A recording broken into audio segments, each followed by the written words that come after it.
Muchas gracias, gracias una vez más, bienvenidos a este programa especial de Domingo Bolivia Decide 2019. Es tiempo de analizar lo que ha pasado en los últimos 7 días, qué ha pasado en el panorama político, en otras áreas que también tienen que ver con lo político. Por eso contamos con quienes también son protagonistas de esta contienda rumbo a las elecciones, quienes son nuestros o los panelistas invitados que tenemos. Esta noche nos acompaña Iván Arias. Iván Arias, analista político, especialista en gestión pública descentralizada, pueblos indígenas y desarrollo económico local, diálogo intercultural, consultor experto en varias gobernaciones, responsabilidad social empresarial, administración gubernamental. ¿Cómo estás, Iván? Bienvenido. Un gusto estar acá en Igualmente. Domingo. Un saludo muy grande, Miriam. También nos acompaña Franklin Gutiérrez. Franklin Gutiérrez, abogado destacado en la profesión libre con más de 25 años de experiencia. Abogado constitucionalista, director y propietario de Estudio Jurídico. ¿Cómo está, Franklin? Bienvenido. Miriam, muchas gracias por la conversando. invitación. Claro que sí. También nos acompaña desde Santa Cruz de la Sierra Pablo Dehesa. Pablo Dehesa, escritor boliviano, se formó en Ingeniería Comercial. 2015, director regional del Ministerio de Autonomías en Santa Cruz. Investigador social, columnista de Semanario 1 y Pulso, analista político. Bienvenido, Pablo. Muchas gracias, querida Miriam. Un saludo tuyo, un saludo a tu audiencia a través tuyo y también a los panelistas en La Paz, un gran saludo. Gracias por estar con nosotros hoy a los 3 en este domingo. Voy a comenzar antes contigo, Franklin, porque al margen de lo político y también en medio de lo político está otro asunto que preocupa a la ciudadanía, que es el tema de la salud. Hemos conocido esta semana la declaración del Tribunal Constitucional Plurinacional con relación a este paro indefinido que ha decretado el sector de los médicos. Quiero saber tu opinión porque tú eres abogado constitucionalista y puedes darnos un pantallazo y aclararnos un poco más la figura con relación a la huelga. Bien, el Tribunal Constitucional ha emitido la sentencia 326/2019 del 29 de mayo de este año. El Tribunal Constitucional hace una interpretación del bloque de constitucionalidad y hace un equilibrio y llama la atención al sector médico y también al gobierno central y a los gobiernos autonómicos. Se llama esta sentencia una sentencia exhortativa. ¿Por qué? Porque primero dice hay que ponderar los derechos fundamentales como es la salud y los derechos a la huelga. En el contexto histórico actual, ¿qué derecho tendría mayor prelación? Es el derecho a la salud y a la vida, que estarían frente a los derechos de la huelga, que también son constitucionales, pero por principio de prelación y ponderación, el derecho a la salud tendría más vigencia, estaría más robustecida por el contexto internacional, y les dice el Tribunal Constitucional, señores miembros del gobierno central, ustedes tienen, al legislativo le dice, tienen 2 años para lanzar una ley que vaya a proteger los derechos fundamentales de la atención en la salud, sobre todo en emergencia, frente a las huelgas.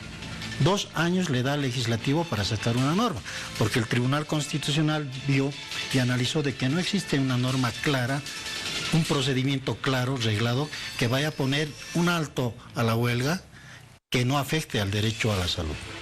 Por otra parte, les dice a los del gobierno central y a las alcaldías y gobernaciones, ustedes no saben dialogar. Tienen que dialogar con el sector salud. El sector salud lo que está haciendo es reclamar derechos a través de una huelga porque no encuentra otro mecanismo.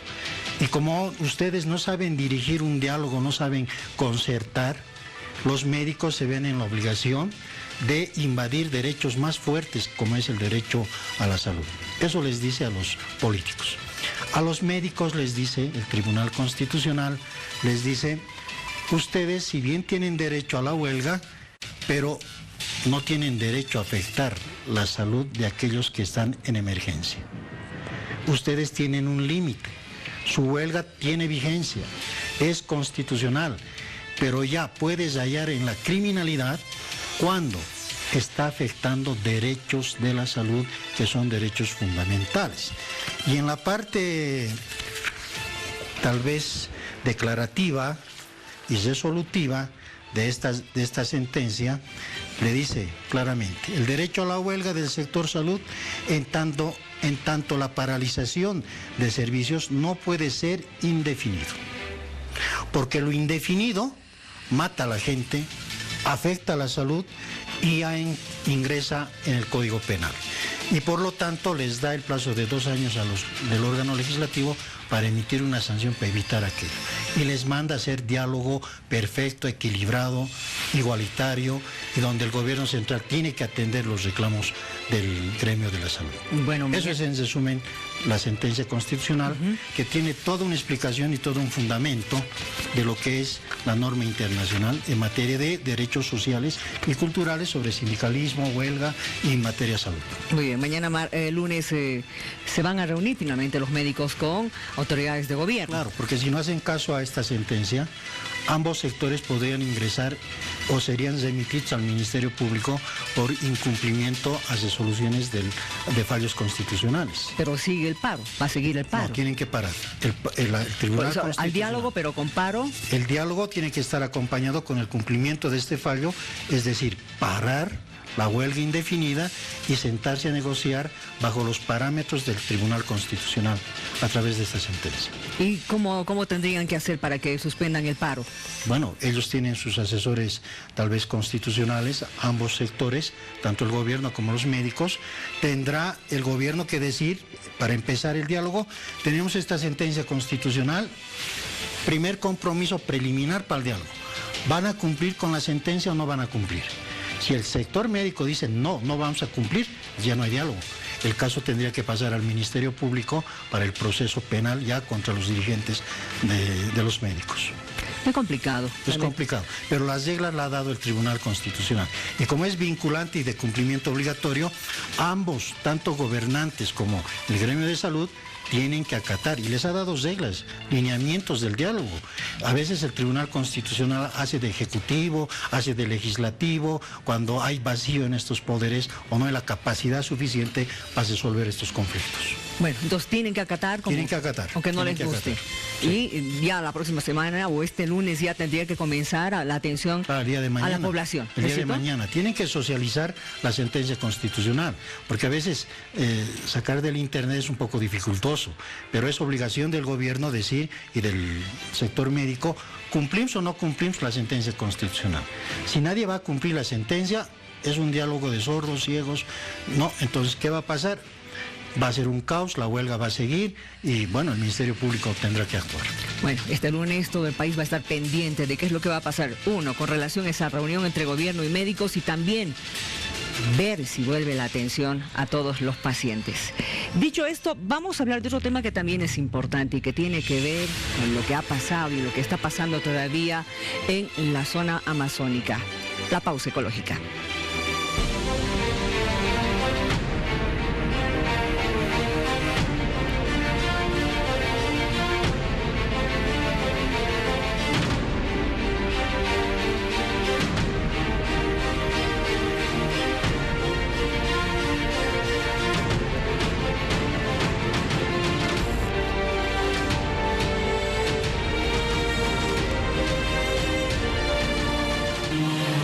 Recordar que el pasado martes la Asamblea Cruceña ha aprobado la declaratoria de la ley de pausa ambiental, que ha sido ya prorrogada, anunciada por el gobernador de Santa Cruz este pasado viernes.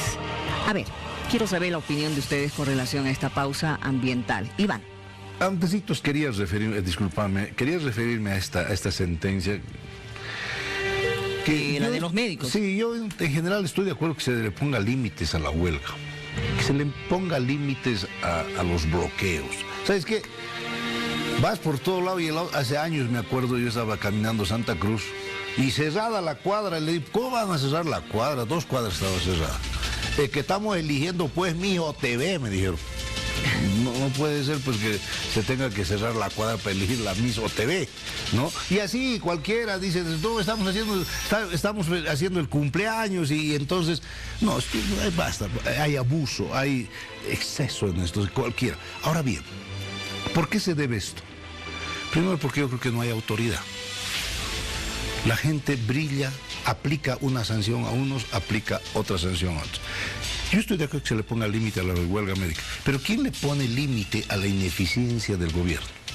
¿Quién le pone límite a la falta de sensibilidad del gobierno? El gobierno saca el SUS y no da el dinero correspondiente. No hay insumos. Estamos hace años, lo dijeron los médicos hace tiempo, y el gobierno no les hace caso. No, yo le meto nomás, para no ir muy lejos. Hace 21 días, están aquí en el canal aquí abajito, estaban antes en la 15 de Calacoto, ahora están aquí. Hace 21 días los mineros de San Cristóbal, ¿qué piden? Que el gobierno haga cumplir un laudo arbitral que además lo han ganado. O sea, en 2 instancias, lo han ganado en La Paz, lo han ganado en Sucre. Y el gobierno se hace el de la vista gorda, favoreciendo a la empresa. ¿Quién sanciona a ese señor? Yo estoy, pongámosles límite pongámosles límite a las huelgas, a las manifestaciones. Ocurre en otros países, en Chile, nomás sin ir muy lejos, es prohibidísimo bloquear las carreteras de comunicación entre ciudades y hacia el exterior, porque atenta a la economía. Sí, pero a eso tienes que sumarle que hay un Estado que responde a las necesidades, que rápidamente reacciona. Cuando no ocurre aquello, la gente sale al bloqueo. Entonces, aquí hay una acción muy rápida del Tribunal Constitucional que sí lo exhorta al gobierno, pero no lo sanciona, no pide también sacar una ley para sancionar al gobierno cuando no cumple, porque el gobierno lo que hace es jugar al cansancio, jugar al desgaste, jugar a la división. Y finalmente, para después pasarme al tema, límites a la huelga. Sí, estoy de acuerdo. Y el Tribunal Constitucional, ¿por qué no le puso límites a la reelección? Capísimos para un tema, malísimos para otro. Paso al tema que tú has pausa ambiental. Al pausa. Me he traído este mapita. Que espero la cámara. Se ve muy bien. Permíteme tu vasito nada más. Mi vasito, sácalo ahí, mi vasito. Ahí está. Fíjense, mire este mapa, queridos televidentes. Esta es Bolivia. Bolivia verde, Bolivia con bosques, pero muy pocos bolivianos tenemos la conciencia de todo este verde, porque la mayor parte de nuestra vida la hemos pasado acá, la vida histórica, la vida colonial, la vida republicana ha estado centrada acá, y esta parte ha sido siempre desconocida. ¿Y qué es lo que ha pasado? Las leyes, las normas se han hecho con esta mentalidad que piensa que simplemente en la depredación. Porque discúlpenme, los que vivimos acá tenemos una mentalidad depredadora, porque hemos vivido años depredando a la naturaleza, tanto en la superficie como en sus entrañas.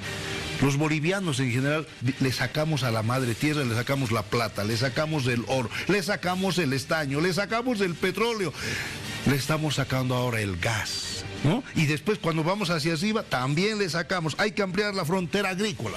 Fíjese la normativa, la ley INSA, aprobada en el anterior gobierno, ratificada por este gobierno, establece que la función económica social se determina y se concretiza de la tierra cuando usted hace uso de aquello. ¿Y qué quiere decir? Cuando usted la metió en juego. No tenemos conciencia que este bosque, si manejáramos sosteniblemente, nos daría más de 2.000 millones de dólares en riqueza. Le voy a dar un dato y con eso termino. Acabo de hablar con una persona que se dedica al tema forestal, con gente que se dedica al tema forestal en la región amazónica de Bolivia. En Pando, lo que es la provincia, todo Pando, en Beni, lo que es la provincia, ¿cómo se llama? Bacadíes, y en Iturralde. Fíjese, solamente en este lugar, sin planes de manejo, sin un incentivo. En manejo de forestal se mueven 10 millones. ¿En manejo forestal? Solamente, le estoy hablando de este lugar. 10 millones. Estoy hablándole, discúlpenme la mapita para los que no, estoy hablando de esta partecita del mapa boliviano. La Paz, por ejemplo, fíjense, los paseños no saben que tenemos Amazonía. Es impresionante cómo los paseños creemos que La Paz se acaba en el Titicaca, cuando los paseños tenemos toda la provincia Iturralde. Pero bueno, aquí se mueve, hay una gran economía. Solo en manejo forestal sostenible, 10 millones. Luego, en otros productos, azaí, majo, cacao silvestre, palmito silvestre, 3 millones. En castaña, 30 millones. esta regioncita genera ese tipo de economía. La vida de estas personas no es de la ganadería, no es de tumbar bosque, no es de matar el bosque, sino más bien de preservarlo. Si nosotros hiciéramos eso, realmente lograríamos otro tipo de economía. Y esto es lo que nos está fallando. Este gobierno ha continuado las anteriores políticas, en ese sentido no es nada nuevo lo que hace el gobierno, es la continuidad de unas políticas depredadoras que las tenemos de hace muchos años. Voy a ver qué es lo que dice ahora Pablo Dehesa. Bueno, la verdad que muy interesante siempre escucharlo a Iván, porque se va bastante por todos lados. Pero a ver, al punto, una primera consideración sobre el tema de salud, muy acertado y muy equilibrado lo que mencionaba Franklin, un análisis bastante objetivo. Y efectivamente, en contraste frente a esto, pareciera que Iván desearía que los bolivianos tuviésemos un gobierno mucho más autoritario de lo que es cualquier gobierno hoy en día en el mundo, ¿no? Porque él prácticamente desea un gobierno que venga e imponga una solución. Y esa no es la lógica de este gobierno. Vamos a dialogar, es lo que está diciendo el presidente o sus ministros, y la invitación justamente a los médicos es la de formar parte de un proceso de diálogo que arregle el tema de salud. La exhortación en ese sentido del Tribunal Constitucional Plurinacional es absolutamente necesaria, saludable, recomendable, y es previsible que efectivamente se conduzca a partir de acá el proceso bajo las recomendaciones que ha hecho el TCP. Esto es bueno. Tiene que haber una mayor cultura de diálogo, efectivamente. Este diálogo, no nos olvidemos, no solamente es entre gobierno central y el sector salud. Están involucrados también acá gobernaciones y municipios, ¿no? Lo cual hace que efectivamente sea un escenario complejo. Bueno, ese escenario complejo se va a tener que construir y resolver en el tiempo, ¿no?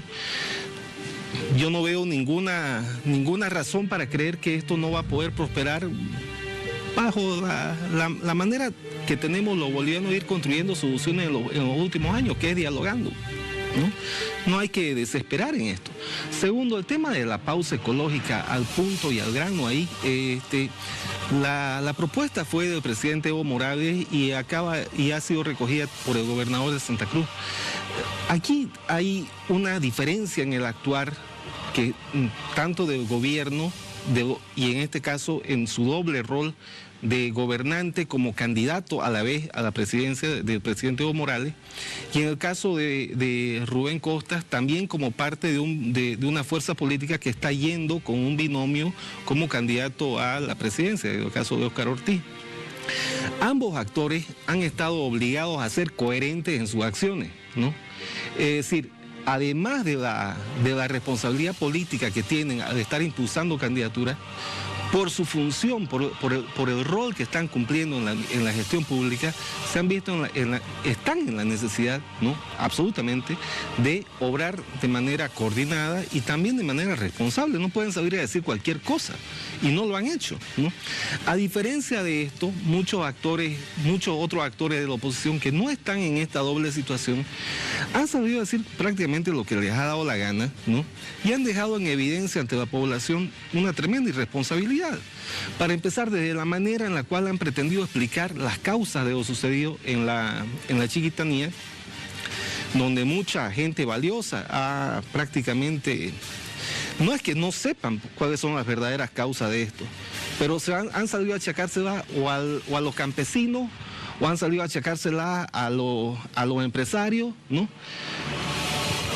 La verdad que estamos frente a algo que está pasando, un fenómeno climatológico que está pasando no solamente en Bolivia, sino que está pasando también en Brasil, en Colombia, ha sucedido también en Australia, hasta en África, ¿no? A ver, vamos a ver. Perdón. Vamos a ver ahora qué es lo que nos comenta también Franklin. Bueno, claro. Bueno, si esto es producido por la misma naturaleza, estamos hablando de aspectos fortuitos, de fuerza mayor, en la que está demostrando de que Brasil, siendo un país tan poderoso, no puede frente a estos conflictos, peor Bolivia. Pero más allá de aquello de que esto sea producto de la propia naturaleza, consideramos que las normativas en materia de medioambiental tienen que jugar un rol importante bajo una tríada, que yo la denomino, una tríada que consiste en proteger el ganado, porque el ganado también es necesario para la supervivencia del hombre, los bosques también que son necesarios y la siembra. Es una tríada tal vez perfecta para la naturaleza y para la supervivencia del ser humano, del hombre. Esta tríada ha nacido bajo los derechos naturales. Es decir, el quemar, el incendiar para la siembra no es de este año. Eso sucedió desde los orígenes de la civilización. Por ejemplo, Simón Bolívar, cuando visitó las tierras bajas de Sucre, Cochabamba, ordenó mediante un decreto supremo el sembrar 1 millón de árboles y prohibió la matanza de vicuñas, porque él veía con preocupación cómo la gente del área rural incendiaba, y digo, no, acá están mal, vamos a sembrar 1 millón de árboles. Y eso está en los decretos, en los primeros decretos que lanza Simón Bolívar. Entonces vean ustedes que el hombre siempre ha querido legislar aquello, pero ya cuando el tema sobrepasa en este tiempo, un incendio que sobrepasa ya y contamina el medio ambiente, eso sí es una alarma y hay que legislar bien. Porque si bien tenemos 54 millones de hectáreas y 1 millón se va a incendiar para la siembra, puede parecer insignificante por la estadística, pero en el daño ambiental no es pues una insignificación. De ahí estaríamos hablando de los derechos de las personas. De las personas, los derechos naturales de los animales, de las personas, sí cobra su significación, porque a ello hay que sumar los factores del daño ecológico, el daño ambiental, el calentamiento global. En 1800 quemar 1 millón de hectáreas no era nada, pues. Pero hoy en día, donde las ciudades están plenamente contaminadas, más el humo que va a contaminar el agua dulce, estamos hablando, hay que parar las orejas. Hay que decir, bueno, ¿qué está pasando acá? Debemos tomar medidas precautorias para evitar el daño medioambiental. Argentina, como decíamos, ya no hace el incendio, utiliza trituradoras. No, es una tecnología muy moderna que tal vez habría que analizar. Los medioambientalistas han sugerido por montón aquí. Y yo desde que tengo uso de razón, nos van a dar tiempo de producción. Tienes 1 minuto 30 para tus consideraciones sobre este tema, lo siento. A ver, ¿para qué se hace el plan de uso del suelo? O sea, es igual que la tierra es igual que el ser humano. Por ejemplo, el compañero Franklin no creo que sirva para ser un gran atleta. O de repente hay que hacer un estudio y dirán, este señor tiene condiciones para ser un gran atleta, ¿no? En cambio, Iván Arias, no va a dar su físico, no. La tierra es igual, para eso se hace el plan de uso de suelo. Y el plan de uso de suelo te va diciendo, estas zonas son para bosque, estas partes son para agropecuaria, estas partes son tierras totalmente eriales. Fíjense, de los 109 millones de hectáreas que tiene Bolivia, 54 son bosques. Luego apenas, fíjense, pero es que para eso se hace el bosque, y estos datos los estoy sacando del Ministerio de Tierras, que hizo el año 2002 el censo y sacó el plan de uso de suelo. Solo en Bolivia tenemos tierras para la agricultura, para la agropecuaria, 8 millones. 8 millones, de las cuales ya están usadas 4. Faltarían todavía 4 más. Entonces, para eso se hace el plan de uso de suelos. No es cuestión como lo que está ocurriendo en Santa Cruz, pero fíjate, lo de Santa Cruz es trágico. Lo de Santa Cruz, esto que ven acá a ver es lo que se llama el bosque Chiquitán. Aquí está el Parque Otuquis, todo que. De aquí ya se han tirado casi 1,5 millones de hectáreas. Y esta tierra no sirve para agricultura. Se acabó mi tiempo, claro. Sí, enseguida vas a continuar. Pablo Densa, por favor, escuchemos también tus consideraciones sobre este tema. Tienes 1 minuto 30. Muchas gracias. Bueno, nuestro país tiene 5.470 árboles por persona, ¿no? Que está muy por encima de los 422 árboles por persona que es por promedio por país en el mundo. Además, nosotros tenemos una población de 12 millones de personas en un territorio de 1.172.000 kilómetros cuadrados, lo cual prácticamente nos da un promedio de 10 habitantes por persona, es decir, tenemos una enorme cantidad de terreno. Nuestra proporción de árboles en relación a la población también es alto, ¿no? Es decir, lo que nos dice a todas luces de que hay espacio todavía para seguir avanzando en el tema de desarrollo. Ahora bien, quiero volver un rato a lo que estaba mencionando. No es ni la presencia de los campesinos en el oriente boliviano, ni la actividad de los empresarios, ni los decretos de este o cualquier otro gobierno lo que han determinado los incendios de este año. Este es un año de fenómeno del Niño. A principio de año teníamos inundaciones, teníamos municipios declarados como zona de desastre. Esto también estaba pasando en otros países que ahora, a esta altura del año, por la sequía y por los altos niveles de calor, se han visto afectados también países vecinos con estos temas de incendios. No es por decreto que esto se da. Para cerrar brevemente, quienes atribuyen esto a un tema prácticamente creado por el gobierno, realmente han cedido en toda veracidad, ¿no? Gracias, Pablo. Ni empresarios, ni los decretos, ni los campesinos. ¿Qué dices tú, Franklin? Tienes 1 minuto 30. Bueno, yo creo que hay que hacer una auditoría ambiental. Sería irresponsable que yo, por ejemplo, diga, no, es culpa del decreto. No puedo decir aquello, porque los incendios se dan por obra misma de la naturaleza, y en estos sectores se dan. Yo necesito una auditoría ambiental que me dé precisión, exactitud, y me dé el origen de los incendios. Solo así yo puedo opinar, puedo hacer una imputación objetiva para decir si el decreto ha sido adecuado, si el decreto establecía, tal vez hay un error en el decreto que no dice fechas, de qué mes a qué mes. Esa precisión yo le hago la observación al decreto supremo que no hizo. Y eso es importante en una época de chaqueo. Claro, decir, por ejemplo, le ha faltado al decreto decir, se va a chaquear de este mes a este mes. Pero ¿quiénes son las autoridades? Como el oso Yogi, ¿te acuerdas que había un guardabosque que cuidaba? Tal vez ¿quién va a ser el que va a garantizar de que ese chaqueo se haga en los meses pertinentes y además se precautele de que el fuego no se extienda? Ahora, humanamente a veces es imposible, pero para ordenar un chaqueo de 1 millón de hectáreas, tú ya tendrías que haber comprado hace tiempo ese avión, ese superavión, ¿no? O tener las herramientas necesarias. Muy bien, ¿qué dices tú, Iván? Vamos a ver, porque vamos a ir ya cerrando con relación al tema. El cambio climático, por supuesto que tiene que ver el cambio climático. Por supuesto, si en una familia los hijos toman, se emborrachan, se alcoholizan, por supuesto puede ser el contexto.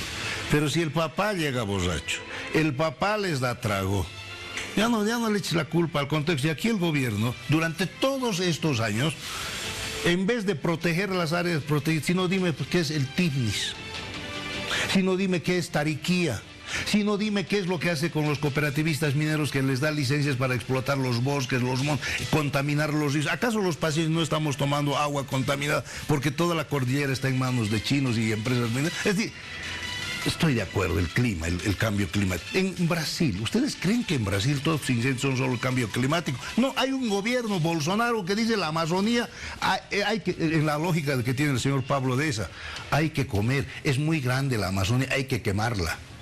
No es un decreto, pero es la actitud. Entonces, igual que en un hogar, si en un hogar tú quieres controlar el alcoholismo en tu familia, empieza por ti, por la familia. Pero hay un gobierno aquí tolerante para invadir las áreas protegidas, una política tolerante para avasallar la Amazonía, los territorios indígenas.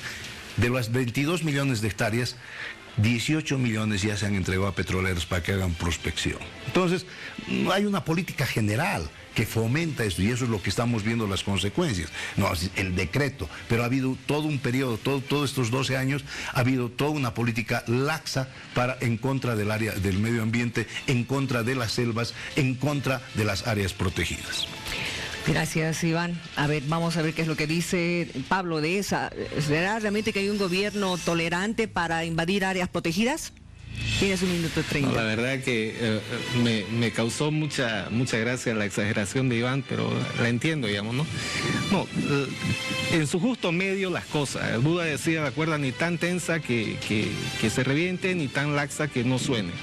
Aquí tiene que haber un equilibrio, que es lo que está buscando, por lo visto, el gobierno del presidente Evo Morales, entre políticas de desarrollo que traten de afectar lo menos posible la sostenibilidad del medio ambiente, ¿no? Pero también, por otro lado, la necesidad de efectivamente desarrollar la economía del país, de desarrollar la actividad del ser humano en temas productivos.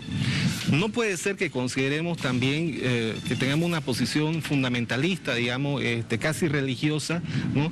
De no tocar, digamos, nada, o sea, y que esté ahí, digamos, ¿no? O sea, tenemos una población que va creciendo, tenemos una población que quiere progresar, que quiere hacer sus cositas, ¿no? Tenemos que equilibrar las cosas. Es posible, perfectamente posible, encontrar sano equilibrio. Aquí en Bolivia nadie está en la lógica de Bolsonaro, ¿no?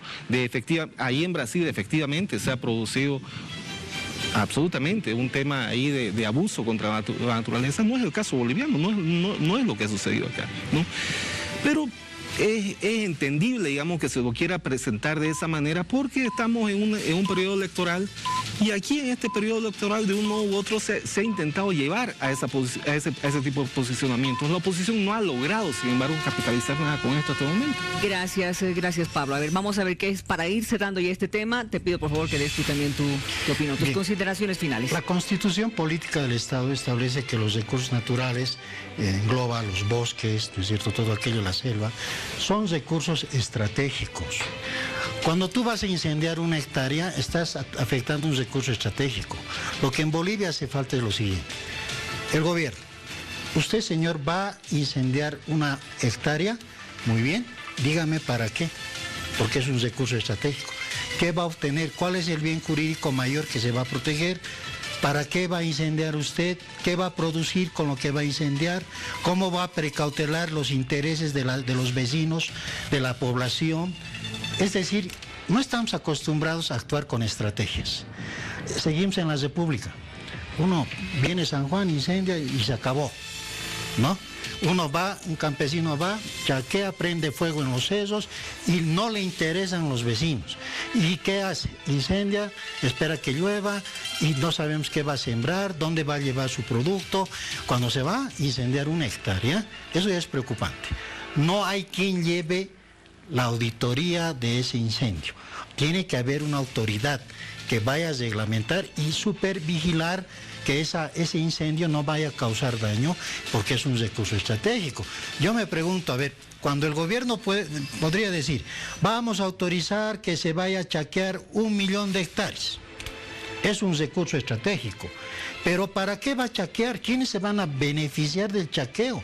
¿Qué beneficio va a sacar la población del departamento, las ciudades, los pueblos? ¿Qué beneficio van a obtener? ¿Alguien podría decirnos aquello? Esa es la buena pregunta. Hasta aquí este tema, porque si no nos quedaríamos toda la noche y hasta mañana y seguiríamos, porque realmente da mucho para analizar y hablar. Vamos a cambiar de temática, pero antes, esto que es importante. Desde Roboré, el presidente Evo Morales declaró pausa ecológica en la Chiquitanía, después de una reunión con el Gabinete de Emergencia Ambiental.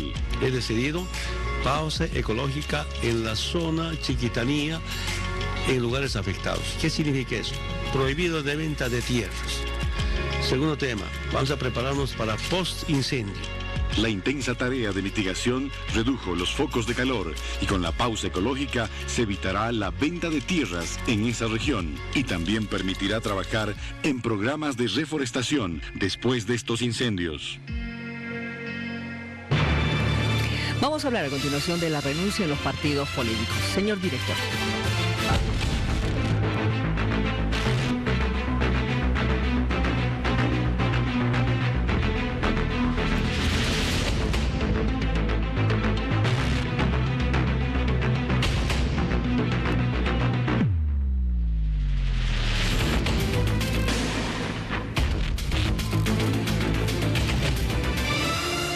Una pregunta que sin lugar a dudas también la tiene usted. ¿Qué opina acerca de las renuncias de algunos candidatos de los partidos y alianzas políticas? Vamos a escuchar el siguiente sondeo de opinión porque la ciudadanía también tiene mucho que decir. Y los candidatos también que piensen, ¿o no? Y que no lo tomen como a burla. O sea, ¿para qué hay tantos partidos si sabemos que no van a llegar a la mayoría? Bueno, ese es de cada persona lo que piensan, ¿no? No están capacitados seguramente, por eso no quieren candidatear, ¿no?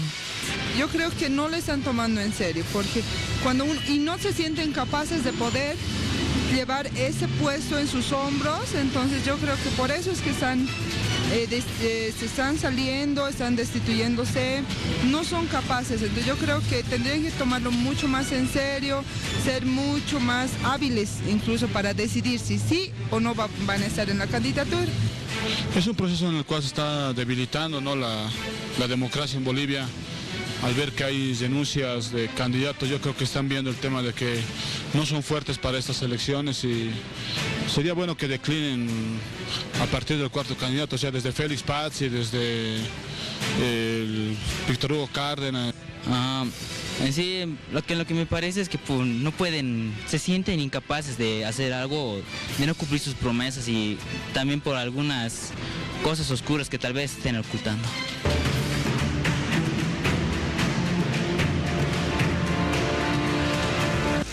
Iván, tienes 1 minuto 30 para tu opinión. Que la gente renuncie y que los candidatos vean que no quieren, me parece genial. No entiendo a veces la gente. Hay gente que dice, pues no puedo, me metí a esto y mejor que o quieren que persevere en su ignorancia, persevere en su error. A veces que criticamos por criticar. Yo veo bien que haya gente que haya renunciado, aunque la mayoría de las renuncias en el caso político es porque les ha faltado documentos. Les ha faltado entregar libreta o no han completado aquel documento y la menor proporción es porque se sienten incapaces. Yo creo que no es tanto eso, sino que entonces me parece bien las renuncias, porque el problema que tenemos en Bolivia es que también, fíjese usted, siempre están los mismos, ¿no? Ahí están y no dejan paso a la gente nueva. Resulta que entra gente nueva y dice, no, es inútil, ¿qué cosa van a hacer? O sea, ya no entiendo. Bienvenido a la juventud. Bienvenido. Y bienvenidos los que renuncian, porque me parece que se dan cuenta a tiempo de que se están metiendo algo serio. Por supuesto, si las renuncias se deben a que no han dado su cuota o que les están presionando, ese es otro tema. Pero creo que la mayoría de las renuncias, en este caso, ha sido porque no tenían sus documentos en regla. Me voy a quedar con esa frase que acabas de decir. Bienvenida a la juventud, es decir, los nuevos candidatos y también bienvenidos los que renuncian. Pablo Deza, tienes 1 minuto 30. Sí, efectivamente, las opiniones de la gente consultada son contundentes. No ha habido ninguna persona ahí que celebre esto, en contraste con Iván, digamos, que manifiesta que lo ve bien. La gente lo ve negativamente, considera que ahí hay como una burla, considera también que están mostrando incapacidad y esto efectivamente contribuye a debilitar el perfil de las oposiciones en Bolivia. No es esto algo deseable, no es saludable para la democracia.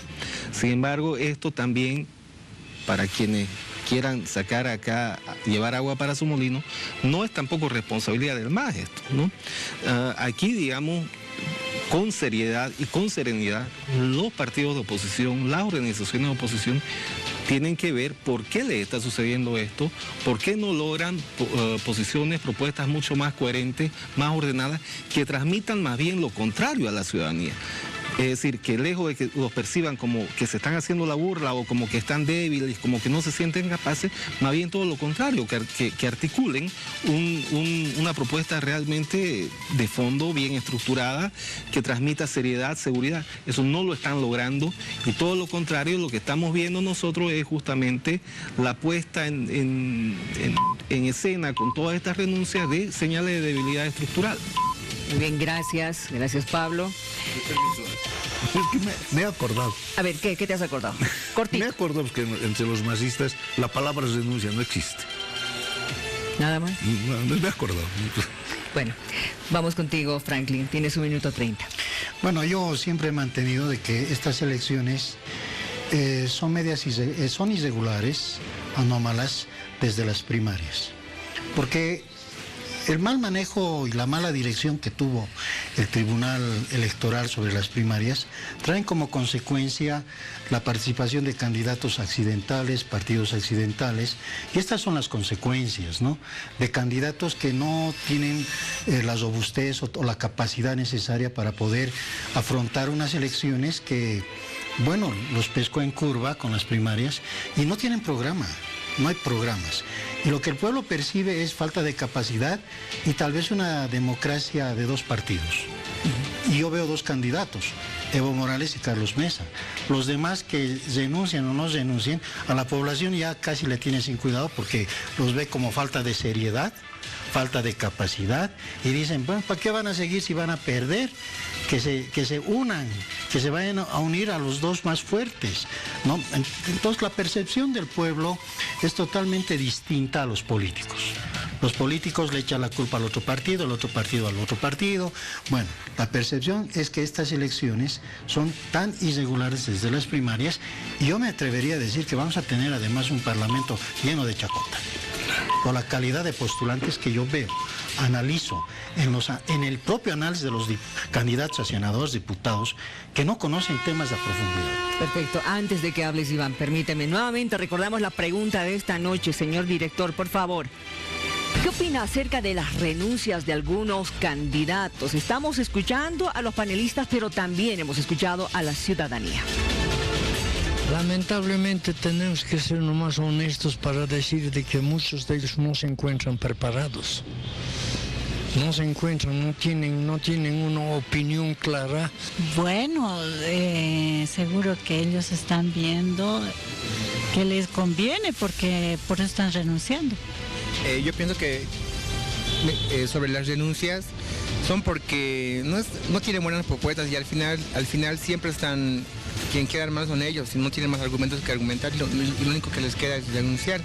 Porque si nos ponemos a pensar bien, lo que está haciendo la oposición hoy en día están dispersando, lo que debieron hacer es unirse. Bueno, lo que a mi parecer, la renuncia está de que lo real es que muchos partidos que están muy fraccionados, o sea, no tienen oportunidad de llegar a un porcentaje. Yo me imagino que se han renunciado, han sido nombrados de manera inconsulta. Porque si una persona se identificara con ese partido, pues sería fiel a la causa, consecuente con la lucha. Pero como lo han elegido, se nota a la larga, ¿no? Que les han puesto porque era uno que más o menos han calculado que iba a aceptar. Le pondremos a ese, le pondremos a fulano.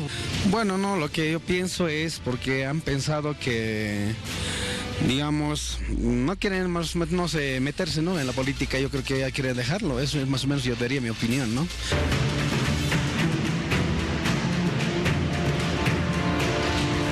¿Qué opinan los analistas, Iván? Tienes 1 minuto 30. Me preocupó, pues yo hice mi expresión así cuando Franklin dice que el próximo parlamento va a ser una chacota.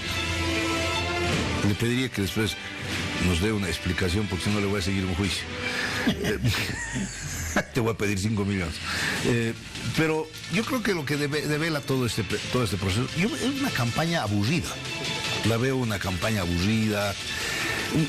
Tenemos que ver cuánto ha afectado la quema de la chiquitanía en el gobierno. Seguramente en la encuesta que vamos a tener la próxima semana lo vamos a poder ver más en detalle. Pero en general es una campaña aburrida. O sea, como que nos estamos repitiendo. Yo esperaba me alegra que se haya incorporado mucha gente joven. Todos los partidos han incorporado gente joven en sus filas y mucho más comunidad ciudadana, según los datos que han sacado. Pero tampoco es que esa incorporación haya significado una innovación en la política. Tampoco siento que las redes están jugando, porque seguimos repitiéndonos el insulto, la diatriba y muy poca propuesta. Los jóvenes tienen propuestas, pero como que no están sabiendo vender. O sea, nos hemos vuelto muy reactivos y no propositivos. Entonces creo que aquí estamos pagando ¿cómo se llama? Estamos pagando el déficit de haber formado generaciones de líderes democráticos. Es decir, la generación que tenemos es la generación que conocen a Evo. Un hombre que le mete nomás. Un hombre que impone su criterio y que no respeta la ley. Ese tipo de generación estamos formando y ese tipo de líder es el que está predominando. Gracias, Iván. A ver, habrá que ver cuánto ha afectado el incendio en la región chiquitana. Se va a ver realmente en los siguientes sondeos, eso es evidente, en las siguientes encuestas de intención de voto. Es una campaña aburrida. ¿Tú qué opinas de esto, Pablo? Un minuto 30, por favor. Gracias. Bueno, para mí, digamos, que soy un apasionado de seguir estos temas, no es una campaña aburrida. Para mí es una campaña muy tremendamente interesante, porque veo varios desplazamientos respecto a posiciones tradicionales, tanto en el oficialismo como en las oposiciones. Cosas están pasando por demás interesantísimas, ¿no? Hay un giro hacia el centro por parte del MAS que es muy importante, muy relevante, que está obligando a las oposiciones también a reacomodarse, y las oposiciones que empiezan a jugar con elementos, por ejemplo, de regionalismo en medio de todo esto, pero absolutamente en contra de ellas, ¿no? Acá, por ejemplo, en el tema de la chiquitanía, salen memes acá de políticos locales, ¿no? Hablando, digamos, queriendo dar de palo al MAS, se ponen a hablar mal, digamos, ¿no? De los collas que están viniendo aquí a avasallarnos e intentan empatar en esto al MAS, y no se percatan cómo esto es percibido fuera de Santa Cruz en otro departamento. Por otro lado, también vienen desde La Paz y atacan a los empresarios cruceños sin mayor cuidado, ¿no? A título de un ambientalismo fundamentalista, y terminan también, no entienden cómo eso se percibe aquí en el oriente boliviano. Entonces, están habiendo cosas acá por demás interesantes para el análisis. A ver, perfecto. Has hablado de Oriente, de Occidente, el tema de los empresarios, el tema de los políticos. ¿Qué opinión tienes tú, Franklin? Tienes un minuto 30. No, yo creo que el tema del incendio no va a afectar. Para nada. No. ¿No va a afectar? No, la economía es lo que va a pensar. La gente va a pensar en su economía. No voy a hablar más, pero tú dices, yo no te voy a regalar mi tiempo. Tú dices que el incendio no va a afectar en las encuestas, ¿eh? No va a afectar. No va a afectar. Sí, es así, hermano. Me voy a Narnia. No va a afectar. A ver, haz una encuesta en la ciudad de La Paz. ¿Por quién va a votar? ¿Va a relacionar, va a haber nexo causal entre el incendio y su decisión política? ¿Va a decir, hay suficiente prueba que Evo fue el que incendió, yo no voto por Evo? O sea, ¿tú crees que no hay ¿Va a pensar así la gente? ¿Tú crees que no hay bronca? No. ¿En quién hay bronca? Si hacemos una encuesta, todas esas manifestaciones que han habido. Pero esas manifestaciones para mí son políticas, son dirigidas. El momento del voto, la gente no va a pensar en el incendio. Sobre todo la gente del occidente no le interesa. Lo que le interesa es su economía, su bolsillo, su billetera. ¿Quién me está ofreciendo más fuente de trabajo? ¿Quién me ha convencido para poder sobrevivir los próximos 5 años? No va a pensar en el incendio. Estoy fregado. ¿Tú piensas que la mayoría de la gente de la ciudad de La Paz, del Alto, es medioambientalista? ¿Tú piensas? Yo creo que no. No es. La gente no va a pensar en un árbol quemado, va a pensar en sus bolsillos. Bueno, tenías un poco más de tiempo, pero igual, Iván, tienes 1 minuto 30 ya para que des tus consideraciones finales sobre este tema. ¿Te ha sorprendido lo que acaba de decir Franklin? No, me acabo de tomar un vaso de agua porque me deja por los suelos. Habrá que ver qué es lo que pasa hasta el día de las elecciones. Me dejas por los suelos, porque lo que acabas de decir es dulce a los oídos de Pablo. Veamos, esperemos las encuestas. Pero las preguntas... Yo creo que se ha comido por lo menos 5 a 8 puntos. Pero las preguntas deberían ser, dado el incendio en la Chiquitanía, ¿usted por quién votaría y por quién no? Esa sería la pregunta. Si hay una pregunta así, bueno, sería otro tema de análisis. Bueno, cedo mi tiempo porque te he cortado, pero Esperemos las encuestas y creo que ese día vamos a poder ver realmente. Tú estás diciendo de que no ha afectado. Claro, porque el pueblo no puede hacer justicia sin tener un informe técnico.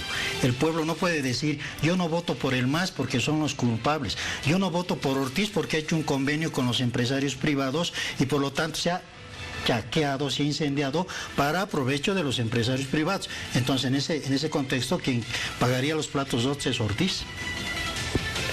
A ver, vamos a ver qué dice Pablo. Te tengo que dar tiempo igual. Por favor, 1 minuto 30. Va a afectar, dice, de 5 a 8 puntos. Iván, ¿qué dices tú? En lo absoluto no va a afectar por varias razones. Lo que hay de disponible de voto indeciso es muy poco, no llega a mover tanto en la tendencia este tema. Y no llega a hacerlo porque, a ver, veamos el tema desde el punto de vista de campaña, ¿no?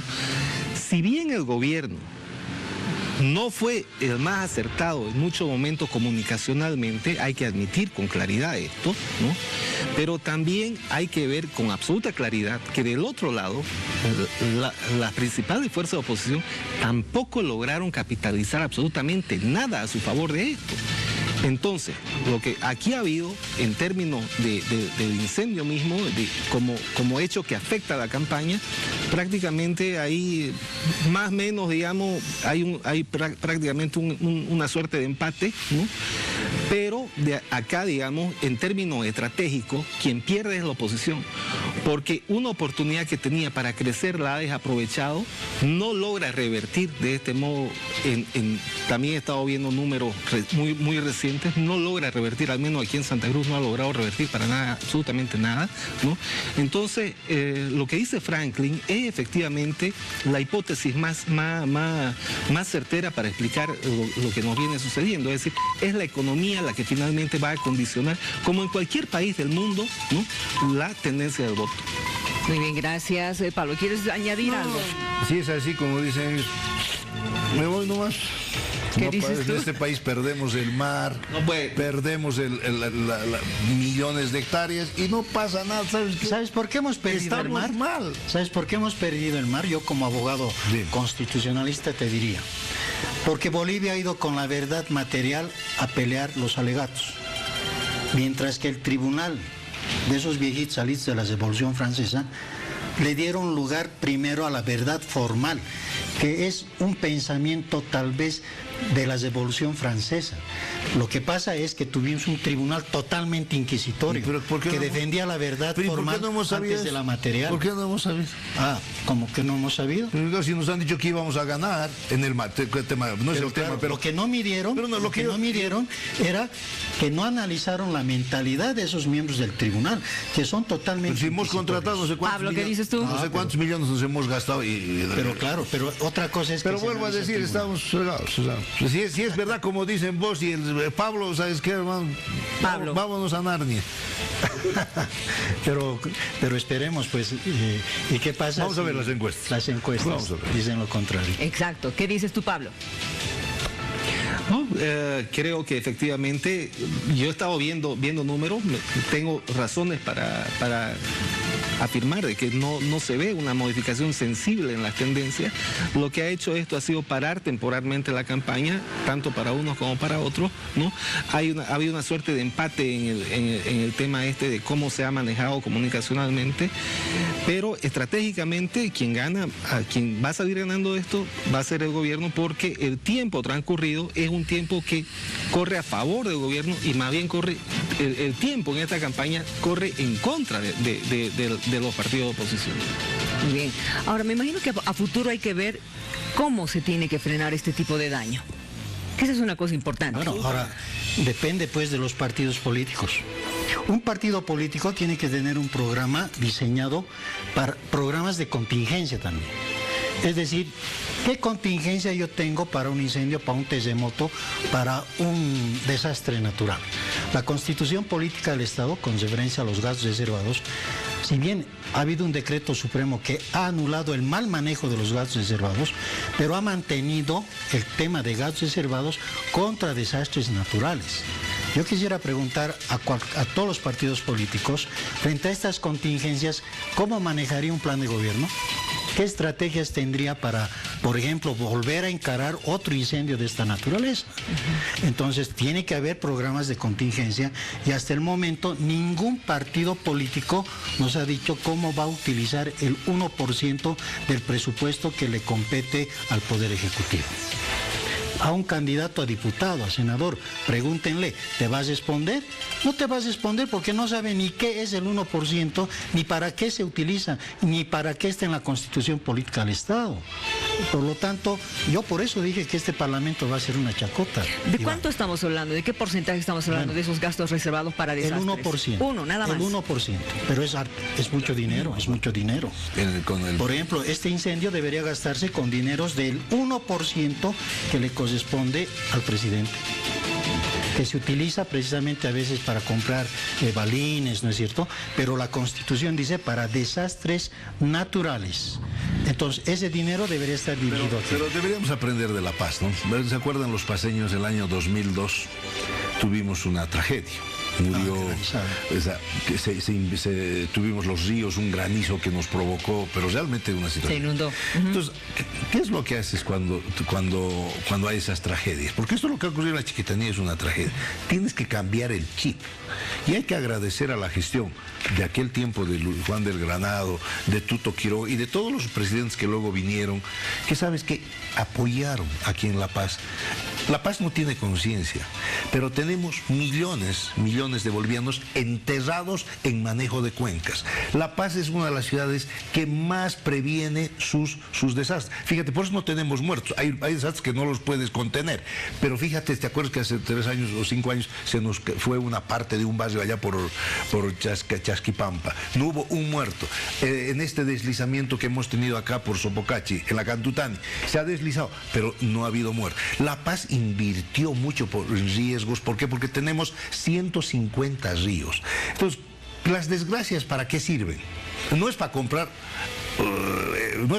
más aviones tanque, no, pues papito, está mal. Es para cambiar el chip, es para decir, dejemos de esta mentalidad extractivista, invirtamos en tecnología, por ejemplo, demos ventajas para que se aumente la productividad. Es decir, tenemos que cambiarla, porque si seguimos con la misma, le vamos a seguir metiendo al monte. ¿Y qué ha dicho el presidente? Porque el presidente, como a veces no está bien informado, dice que está pensando comprar otra vez el jet tanker, ¿cómo se llama eso? El supertanque. Ya tenemos que irnos, Iván.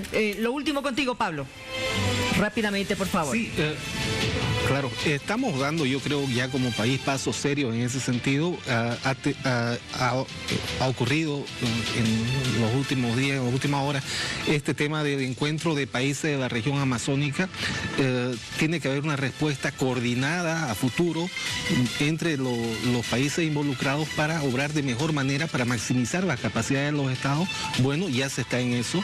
Hay importantes medidas como lo que está señalando Iván, que ha mencionado el presidente Evo Morales, de traer aeronaves para ayudar en estos temas. La inversión en tecnología también es necesaria, pero también es importante, y ahí coincido con Iván, pero hagámoslo práctico, esto del cambio de chip.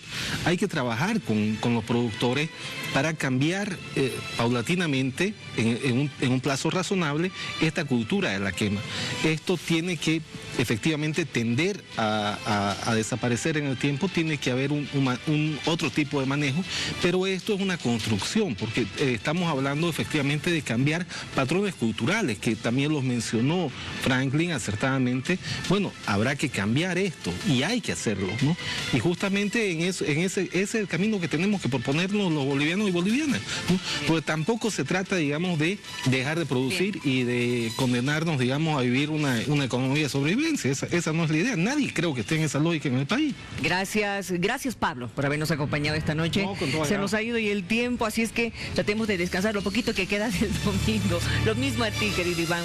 Muchísimas gracias y un saludo a toda la televisión. Y a ti también, Franklin. Bueno, a ustedes gracias. Siempre es un gusto tenerlos aquí, poder compartir con ustedes sus criterios, sus ideas, porque después de esto del incendio en la región chiquitana, se nos viene también otras preocupaciones. El tema del cuidado del agua, el tema de cómo vamos a tratar la basura. Ese es un tema que tienen todos, absolutamente todos, que concientizarse para hacerlo en forma buena, responsable y sostenible, y que dejemos de contaminar esta tierra que tenemos. Gracias. Buenas noches.